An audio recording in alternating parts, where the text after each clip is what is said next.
RF, PSC की flood unit और civil police के साथ ही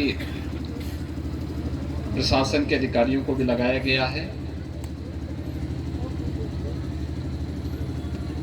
प्रशासन के साथ साथ मंत्री समूह को भी हर गांव में, हर जनपद के अंदर दौरा करने के निर्देश दिए गए हैं। नोडल अधिकारी तैनात किए जा रहे हैं। बाढ़ पीड़ितों को जहां पर बाढ़ पीड़ित स्वयं भोजन बना सकते हैं, वहां उन्हें राशन किट के लिए तत्काल सहायता देने के लिए 10 किलो चावल, 10 किलो आटा, 10 किलो आलू, दाल, तेल, नमक, देशलाई और अन्य आवश्यक सामग्री उपलब्ध कराने के निर्देश दिए गए हैं। ये राहत कार्य भी युद्ध स्तर पर आगे बढ़ सके, इसके लिए आवागमन को तीव्र करने, स्टीमर नौकाओं की व्यवस्था करने, ये सभी कार्य युद्ध स्तर पर आगे बढ़ाए जा रहे हैं। जहां पर आवागमन अभी व्यवस्थित नहीं हो पाया है और राहत शिविरों में बाढ़ पीड़ितों को रहने के लिए मजबूर रहना पड़ रहा है, वहां पर उन लोगों को भोजन पैकेट पर्याप्त मात्रा में उपलब्ध कराने के भी निर्देश दिए गए हैं। प्रदेश के अंदर बलरामपुर, श्रावस्ती,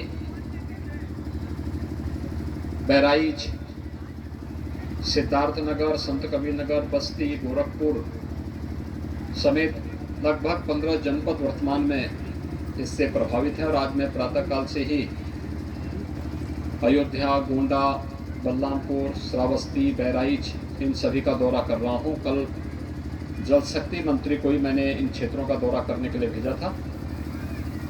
बाढ़ राहत कार्य युद्ध स्तर पर आगे बढ़ सके, यही सब निरीक्षण परीक्षण करने के लिए मैं आया हूं। सभी जनप्रतिनिधि इन क्षेत्रों में काम कर रहे हैं। पहले से स्पष्ट निर्देश दिए गए हैं कि कहीं जनहानि होती है तो जनहानि पर तत्काल संबंधित प्रभावित परिवार को 4 लाख रुपए की सहायता, बाढ़ अथवा किसी आपदा में अंग भंग होने पर भी अनुमन्य सहायता तत्काल उन्हें उपलब्ध करवाने, जिनके आवास पूरी तरह नदी में विलीन हो गए हैं, बाढ़ की चपेट में आ गए हैं, उन्हें मुख्यमंत्री आवास योजना में एक आवास उपलब्ध करवाने, जिनके आवास आंशिक क्षतिग्रस्त हुए हैं उन्हें भी आर्थिक सहायता उपलब्ध करवाने के निर्देश दिए गए हैं। हम लोगों ने पहले ही हर जनपद को निर्देश जारी किए हैं कि जहां पे सूखा से, बाढ़ से फसल को नुकसान हुआ है उसका आकलन करके अविलंब अपनी रिपोर्ट दें, जिससे आर्थिक सहायता सभी पीड़ित परिवारों को उपलब्ध करवाया जा सके। इस बार सूखा से भी और बाढ़ से भी भारी पैमाने पर अन्नदाता किसानों को नुकसान हुआ है और सरकार उनके साथ में पीड़ा के समय में है। अपनी इसी पीड़ा को उनकी संवेदना के साथ जोड़ने के लिए आज मैं यहाँ पर स्वयं आया हूँ। राहत कार्य को तेज करने के लिए प्रशासन को निर्देश दिए जा रहे हैं। सभी जनप्रतिनिधि भी राहत और बचाव कार्य के साथ पहली प्राथमिकता रखें कि हर परिवार तक सूखा राहत भी उपलब्ध हो जाए, जिसमें आटा है, चावल है, दाल, तेल, नमक, मिर्च मसाले, कंबल, प्लास्टिक या फिर आलू है, लाई चना है, ये सभी चीज़ उपलब्ध करवाने के निर्देश दिए गए हैं, जिससे कहीं भी कोई ऐसी स्थिति न हो। पशुओं के लिए चारा के साथ ही इस समय सांप के काटने और कुत्तों के काटने या जंगली जानवरों के भी हमले की शिकायतें आती हैं।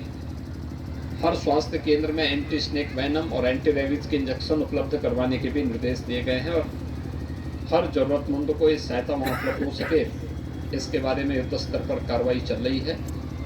हमें पूरा विश्वास है कि समयबद्ध ढंग से इस कार्यक्रम को आगे बढ़ा करके असमय आई इस बाढ़ से हम प्रदेशवासियों को और सभी पीड़ित परिवारों को राहत दिला पाएंगे। मैं उन्हें सबको आश्वस्त करता हूँ कि सरकार पीड़ा और दुख की इस घड़ी में हर बाढ़ पीड़ित के साथ में है और उन्हें हर संभव सहायता उपलब्ध करवाने का कार्य करेगी।